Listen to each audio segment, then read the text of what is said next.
why Digital Day? Like, kind of what's the point? And I think just to sort of position this and what we want to try to do over the next tonight and then into 3/4 of the day tomorrow. When I think about the kind of what digital services has emerged with Kinsey and I were sort of building the vision for this over the last couple of years. 5 areas of focus that seem to be resonating, seem to be having traction. And all except the first one is sort of part of the theme of what we're going to try to do over the next day. But the first is scale. So the ability to either with product development or business development, buy or build platforms, provide services at scale and at lower cost. 2 is training.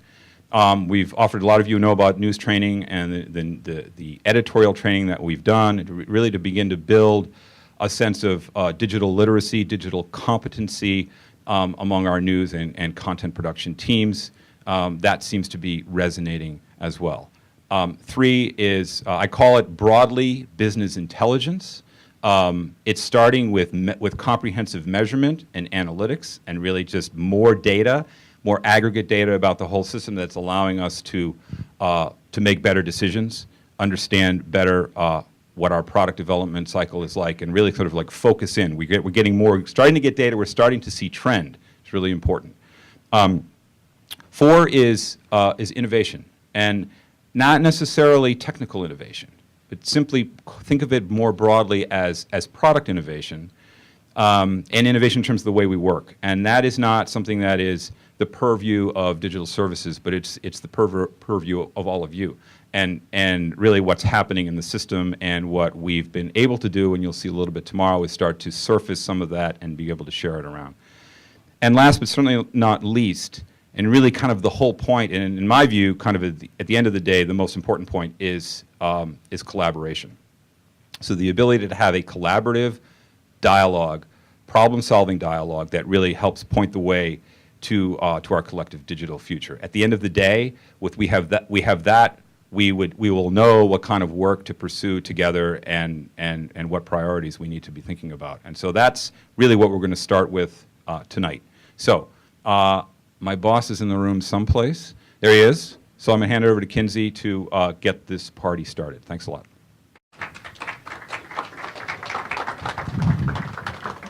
And I'm going to try and come a little closer.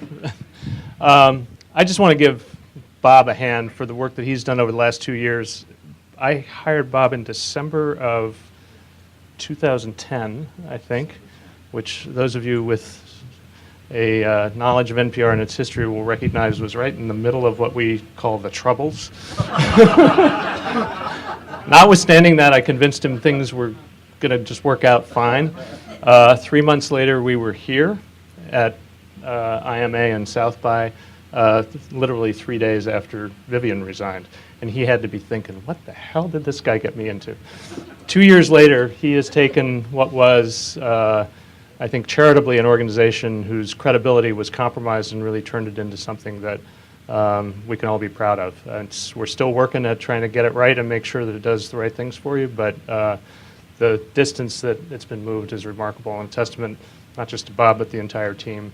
Doug, Keith, Stephanie, others who are here tonight. So cheers to you guys.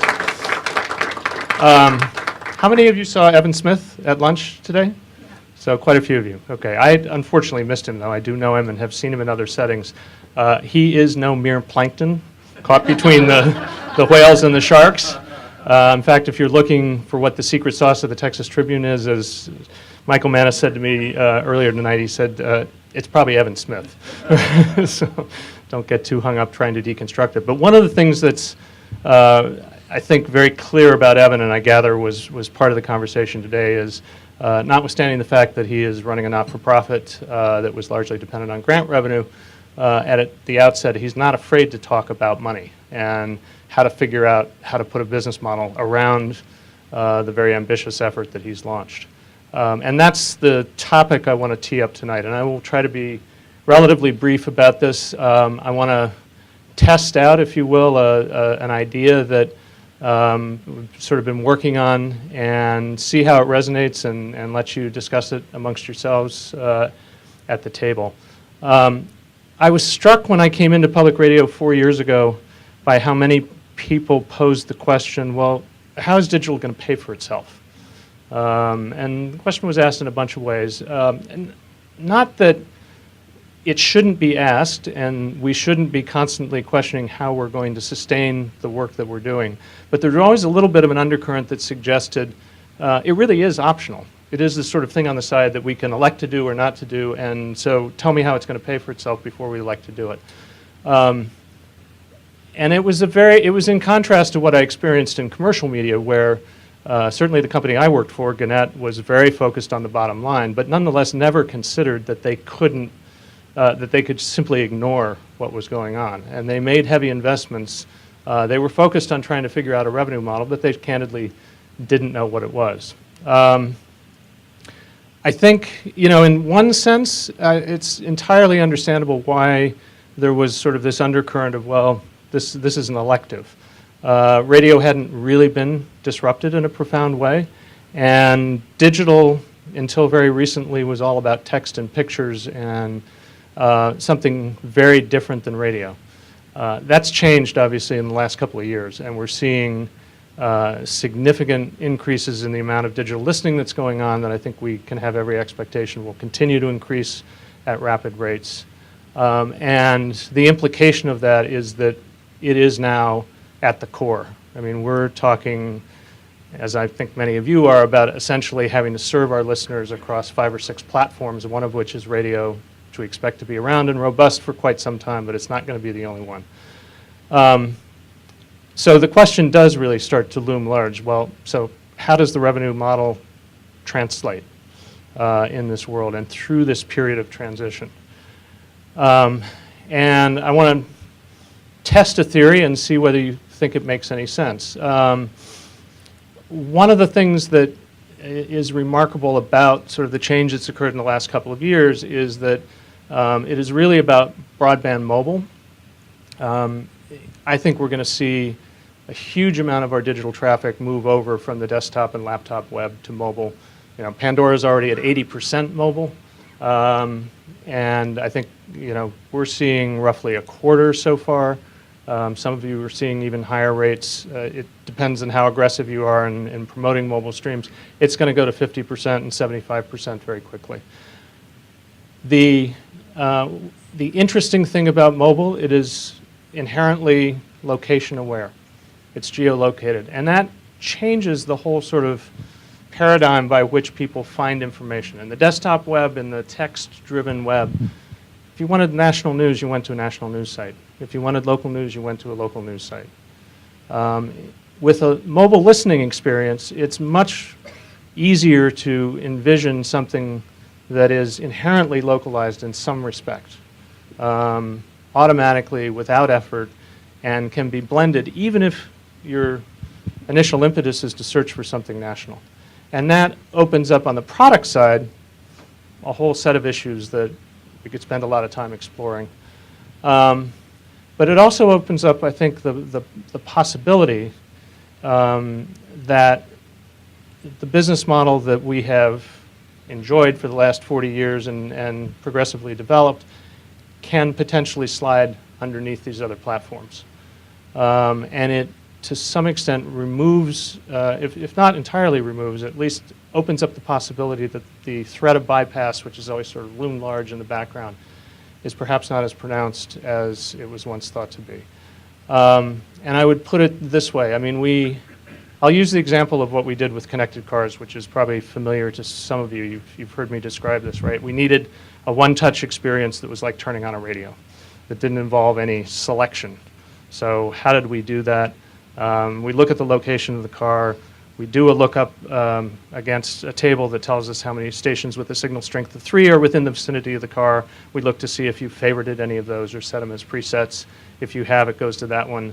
If you haven't, it assigns you to one based on the amount of revenue that station pays us, which is a proxy for audience, and then rolls a credit that says you're listening to KQED San Francisco, rolls the national newscast regardless of the time on the clock, rolls the local newscast if it's there, then rolls into KQED's stream. complicated, but actually not a bad user experience. We haven't done the next step, but the next logical step is to say, well, you're listening to fresh air, you hit fresh air, and if it knows that you're in KQED or WBUR's territory, or WGBH's, always things to get figured out.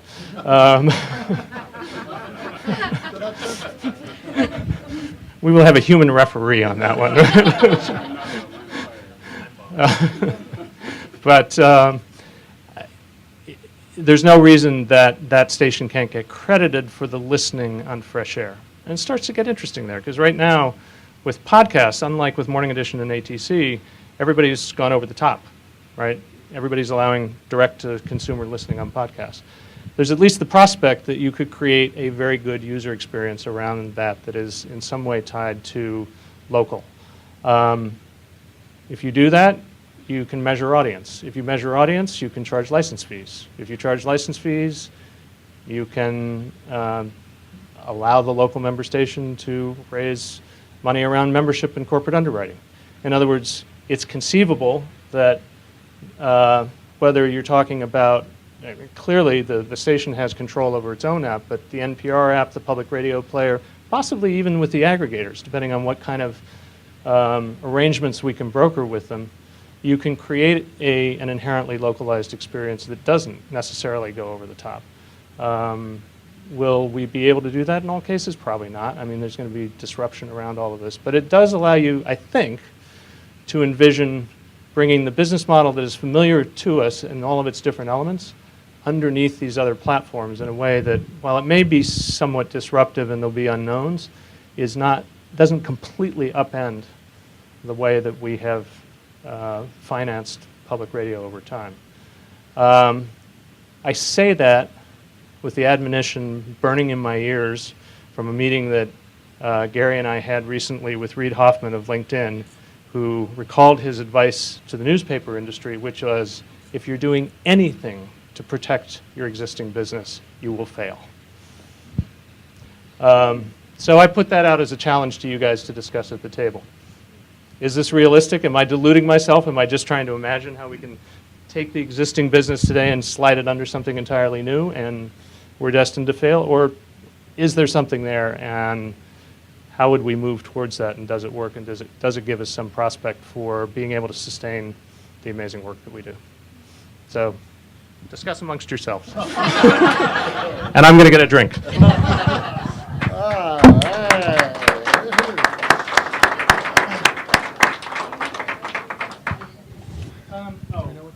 So, You want to throw the question? oh yeah, we're going to throw the questions up here. They're just guideline questions that, feel free to alter, edit, but this will give you a sense of what we want to get to. And then we're also going to see if the wisdom of the crowds actually works.